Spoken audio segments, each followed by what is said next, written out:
tara bina kete bikin. Anjing bapak, salah itu nah hulu tuh tol tarung kajutin.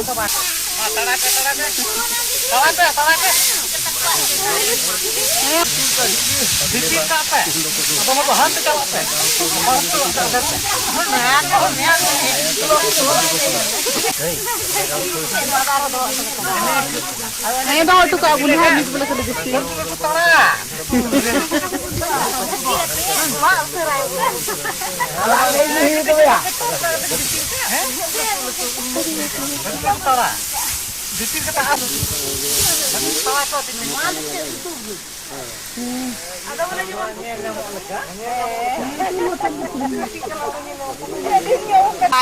Saya terima bukan kak itu. Oh, ini dua putar yang satu.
अपना गाँव चाहिए मैं अपने अभी तो अपने गाँव का चला रहा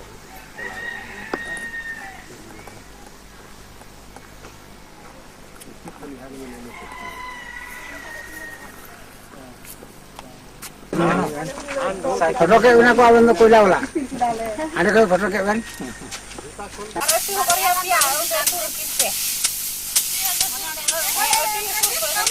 गिटी पे रहना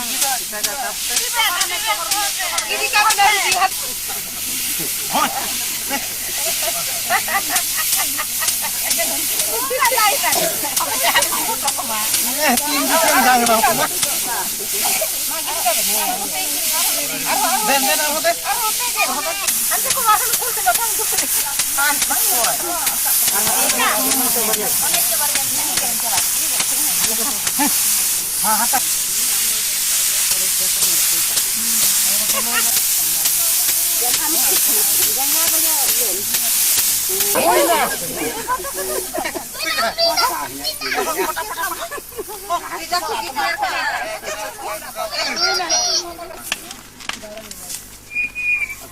जिक्रा गांव के रहने वाले हैं। तो हम लोग पहले 8 साल पहले हम लोग बहुत गरीब से गरीब थे। तो अभी हम लोग जो संस्था आई तो कुछ हम लोग का मैंने हम लोग बंगाल पहले जा रहे थे अभी हम लोग बंगाल नहीं जा रहे हैं। नहीं जाते हैं, इसका क्या कारण है? हम लोग अभी जो संस्था से बहुत कुछ माने बंगाल पूंजी क्या करने जाते थे? काम करने, काम करके क्या करते थे? काम करके बाद काम करने जाते थे तो मेहनत मजदूरी मिलता था, उससे जी। रोजी रोटी चलता था। हाँ थोड़ा बहुत। अभी जो चलता है, जो गांव में अपना धान, अपना खेती करते हैं, अपना धान है, इससे कितना बढ़िया है। हम लोग जो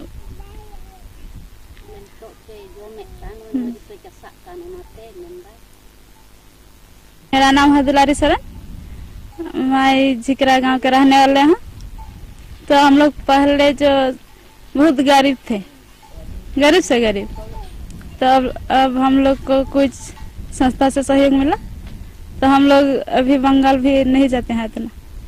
पहले हम लोग बहुत सब आदमी जा रहे थे, तो अभी कुछ हम लोग को संस्था से पूंजी मिला है। हाँ, तो अभी पूंजी से क्या किए कि आप लोग नहीं जाते हैं बंगाल? पूंजी मिला, उस पूंजी का किस तरह से आप लोग काम किए हैं, क्या किए हैं जिससे कि आपको नहीं जाना पड़ता है? हम लोग पहले हम लोग जो खेती बाड़ी करते थे, हम लोग के जगह जमीन में 6 महीने के ही होता था, माने खाना पीना 6 महीने का हो रहा था। तो अभी हम लोग जो पूंजी मिला ये संस्था से, तो और 6 महीने का बढ़ गया हम, तो इसलिए हम लोग नहीं जाते हैं अभी। खाने पीने का सुख हो गया। जी। मेरा नाम मिस्त्री सोहन, गांव झिकरा। 10 साल पहले में हम लोग झिकरा गांव का आदमी बहुत गरीब थे, क्योंकि हम लोग काठी कुड़कर के भानु भगत के पास कर्जा खाते थे। तो हम लोग तो खेती तो पूरा करते थे, तो धान तो सब वो गाड़ी करके ले जाते थे। तो खाने पीने में हम लोग बहुत दिक्कत, फिर जाएंगे तो 1 आड़ी 2 आड़ी देगा। तो 10 साल का इधर हुआ, सस्ता वाला कुछ हम लोग को यहाँ आ करके बताया कि मैंने ऐसे ऐसे कीजिए, कुछ मदद भी दिया। तो कुछ मदद दिया, पैसा कौड़ी मदद दे करके बीच बीच में खेती के टाइम में पैसा देते थे। तो चावल भी वो पैसा से खरीदते कि खाने थे।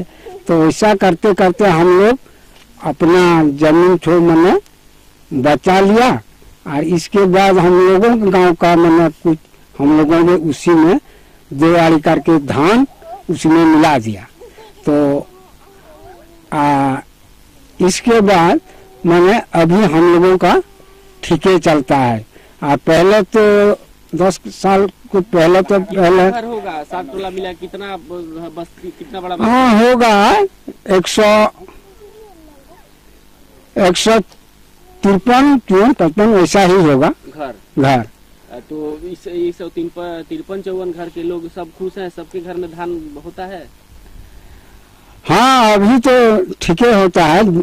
तो धान बढ़िया से पेट भर रहा है, तो हड़िया दरुआ लोग पीता है कि नहीं पीता है? नहीं पीता है। हड़िया पीने का काम खत्म हो गया।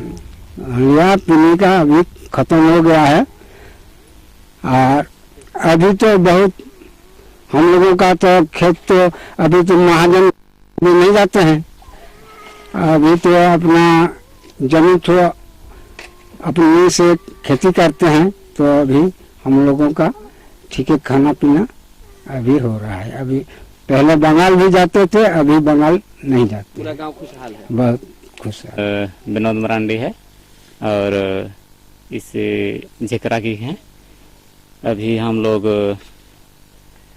इस गांव के बहुत से लोग ऐसे गरीब से परेशान थे, लेकिन अभी जो संस्था ने बहुत मदद की, पैसा से भी मदद किया, इस तरह से हम लोग आगे बढ़े। और अभी हम लोग गांव में एक अनाज गोला भी बनाए, और इस गोला में लगभग 31 क्विंटल धान हम लोग जमा किए हैं, और पैसा लगभग 4000 रुपया है। और अभी हम लोग इस गांव के सभी लोग खुशहाल हैं और मस्ती में जी रहे हैं अभी, और महाजन से भी हम लोग छुटकारा मिल गया है। झिकरा पहाड़ी के लोग अभी भूखमरी और ये- हड़िया दरुआ का क्या प्रभाव है? जो भूखे लोग मरते थे, हड़िया दरुआ पी करके भूख मिटाते थे, उसका क्या प्रभाव है? अभी बिल्कुल ठीक ठाक चल रहा है। हड़िया हानिया दारू भी बेचना भी छोड़ दिया है, पीना भी छोड़ दिया है। क्यों छोड़ा? अभी मतलब हर तरह से हम लोग सुखी हैं अभी। पूरे संथाल परगना में या कहे कि पूरे झारखंड में जो गरीबी है उसके मुख्य कारण है कि लोगों को समय पे पूंजी नहीं मिलता है, और समय पे पूंजी नहीं मिलने से लोग अपना रोजगार के लिए, पेट का भूख मिटाने के लिए या तो बंगाल पलायन करेंगे या असम पलायन करेंगे साल में लगभग 100 दिनों के लिए, और बाकी समय जो बचता है उसमें जो अपनी खेती करते हैं, तो खेती के समय में इनके घर में अनाज नहीं होता है। अनाज नहीं है, भूख के कारण फिर ये महाजन से कर्जा लेते हैं अनाज के रूप में, रुपया के रूप में, और खेती के समय भी इनके पास बैल नहीं है, बीज नहीं है, तो पुनः महाजन के पास ही जाना होता है। और इस तरीके से हर परिवार लगभग 1000 रुपए धान के रूप में और नगद के रूप में हर साल औसत रूप से कर्जा लेता है। इसको हमारी संस्था ने पूरा अध्ययन किया और इसमें पाया कि अगर इस व्यवस्था को जब तक खत्म नहीं किया जाएगा तब तक गांव आत्मनिर्भर नहीं बन सकता है। इसके लिए हम लोगों ने ये प्रयास किया कि गांव वालों को अपने जमीन पे खेती करने के लिए, खेती के समय ये लोग पलायन नहीं करें, भूखमरी के समय इनका पेट भरा रहे, इसके लिए करीब 3 वर्षों तक लगातार इनको सहयोग करना पड़ेगा। और वो सहयोग चैरिटी के रूप में नहीं बल्कि विकास के रूप में करना होगा।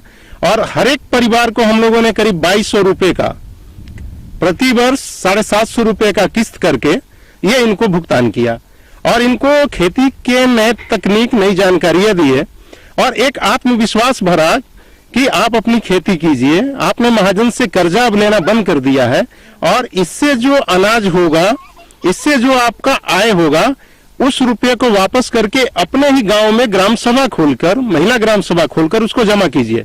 और जो अनाज आप महाजन से कर्जा लेते हैं उसको आप अनाज गोला बनाइए, महाजन के पास नहीं जाइए, अनाज गोला बनाइए। महाजन अगर 1.5 सूद लेते हैं तो आप 1.25 सूद में ही काम कीजिए, आपके गांव में ही अनाज गोला बनेगा। और इसका परिणाम तीसरे वर्ष से हम लोग को दिखने लगा। संथाल परगना के 100-200 गांवों में यह प्रक्रिया चालू है और आज गांव खुशहाल है।